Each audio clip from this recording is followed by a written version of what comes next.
जय श्री कृष्ण। आप सभी को स्वागत है आप सभी का हमारे चैनल में। मैं अनिशा यादव आप सभी का स्वागत करती हूँ। मैं प्रतिमा यादव आप सबका स्वागत करती हूँ। एक कजरी है दुखिया और सुखिया का, राखी बांधने जाती हैं वो लोग अपने भाई को मायके। राखी हाँ, बांधने जाती है। अभी राखी का समय तो आ गया है। चलिए एक ही कोखिया में दुई रे बहिनिया, एक सुखिया एक दुखिया ना। एक ही कोखिया में दुई रे बहिनिया, एक सुखिया एक दुखिया ना। दूनाऊ बहिनी चली नैहरवा, रही गयल राखी कदीनवाना। दूनाऊ बहिनिया चलली अपने नैहरवा, आई राखी कदीनवाना। सुखिया खरीदै सोनवा करखिया, दुखिया जे रेशम कदगवाना। सुखिया खरीदै सोनवा करखिया, दुखिया जे रेशम कदगवाना। जाई के पहुँची अपने नैहरवा, भौजी जे बैठी मछियवाना। जाई के पहुँची भैया के दुआरवा, भौजी जे बैठी मछियवाना। दूनहु बहिनिया रखिया जे बांधई, माथवा पे तिलक लगावैना। भैया कयारती उतारैना। सुखिया के दियल भौजी लाली रे पलंगिया, दुखिया के दिहली पिढ़ैया ना। सुखिया के दिहली भौजी लाली रे पलंगिया, दुखिया के दिहलिन पिढ़ैया ना। सुखिया के दियावै भौजी पूरी और मिठाइया, दुखिया के सुखी भौरिया ना।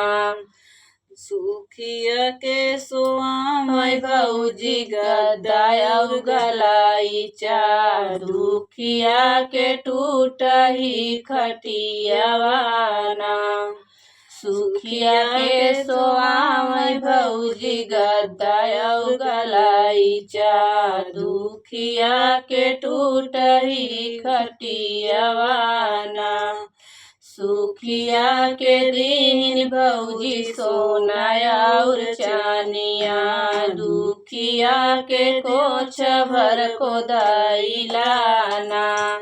सुखिया के दिन भौजी सोना और चानिया, दुखिया के कोछ भर को दैलाना। जाई के पहुँची दुखिया अपने ससुरवा, खोलै भौजी का गठरियाना। भौजी का कोदैला होइगा हीरा और मोतिया, भौजी का कोदैला होइगा हीरा और मोतिया। बहिनी जे खुशी होई के नाचैना, एतनी बचन सुनी सुखिया बहिनिया, धाई नैहरवा में जाइना।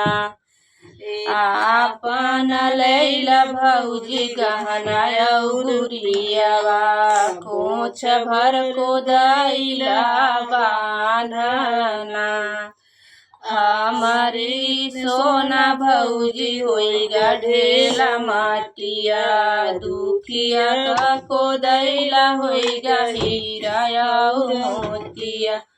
हमार सोना चानी भौजी होइगा ढेला माटिया, दुखिया का कोदैला होइगा हीरा और मोतिया। आंगने में ठाड़ी सुखिया बहिनिया, पीटै लागी अपना कपरवाना। आंगने में ठाड़ी सुखिया बहिनिया, पीटै लागी अपना कपरवाना। दुआरे से आपन पिया के बोलाइन, चल चली दुखिया के मड़ैया ना। एक बन गईले दूसर बन गईले, तीसरे बने दुखिया का मड़ैया ना। कवना जुगुतिया लगाऊ मोरी बहिनी, तोहार को होइगा हीरा मोतिया ना। कवना जुगुतिया लगाऊ मोरी बहिनी, तोहार को होइगा हीरा मोतिया ना। जुगती हमहू के बतिया बताव मोरी बहिनी, हमार सोना होइगा ढेला माटिया ना। हमहू के जुगती बताव मोरी बहिनी, हमार सोना होइगा ढेला माटिया ना। तोहा के तदे में प्रभु धन दौलतिया, काहे बिन कैलू ललचिया ना। तोहा के तदे में प्रभु धन दौलतिया, काहे बिन कैलू ललचिया ना। उही गुण तोहर बहिनी सोना और चनिया, होइगा ढेला माटिया ना। उही गुण तोहार बहिनी सोना और चनिया, होइगा ढेला और माटिया ना। धन्यवाद सुनने के लिए।